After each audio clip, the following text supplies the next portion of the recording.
And a piece of that stimulus measure is going to be including sending checks reportedly worth about $1,200 to Americans, with $500 available per child for families looking for assistance here. And a lot of people are wondering, what should I do if I am to receive a stimulus check like that? Potentially you have capabilities to invest it or save it away, or should you be spending?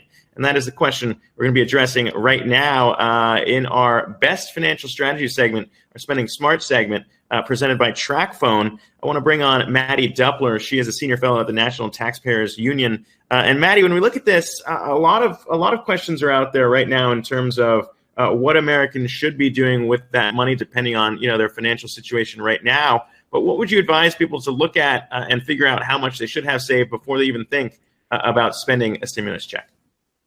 Well, first, Zach, let me be clear. Here in D.C., things are still in flux. So the final checks that go out the door could look different than what we are considering today. But right now, the contours of that money looks like about $1,200 per individual and $500 for a child in your household. And that'll start to phase out over a certain income threshold. So if you're someone who's making over $75,000, it starts to phase out, probably completely phased out by $98,000. For married individuals, it starts to phase out about $150,000. And the IRS will be using information on your tax returns from last year or the year prior to make that determination. So that's something you should consider first and foremost. Don't be betting on this money to be coming in the door. Look at your own financial situation. And if your financial situation changed this year, which will be likely for many individuals given the current circumstances thanks to coronavirus, you'll need to take that into account when you're planning for the rest of the year, because come 2020, what you don't want is to have a tax shock for any of that money to be combed back because you made more money this year than you did in the years prior. It doesn't look like that might be the case. It looks like the Senate bill might preserve that money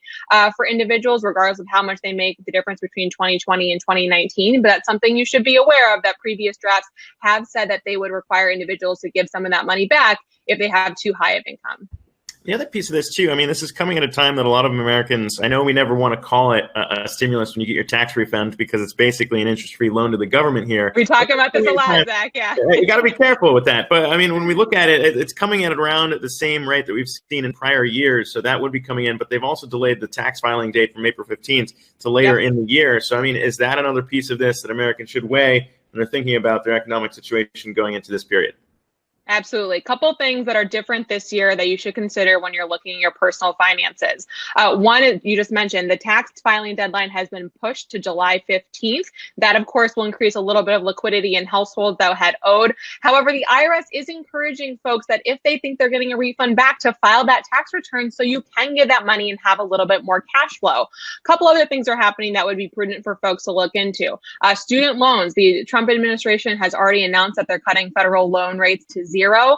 There's also speculation that the Education Department will suspend any kind of collection on those loans. But I would encourage your users just right now to take stock of what their biggest liabilities and debts are and start calling the lenders to see if they'll give you some kind of reprieve on those loans. You know, if it's your mortgage, if it's your rent, if it's your student loans, check with your lender to see what they're doing in this time. We've seen a lot of reports from financial institutions and from landlords stepping up to try and blunt the impact of the coronavirus, particularly if you're going to be out of work or looking at less income this year than you would have otherwise.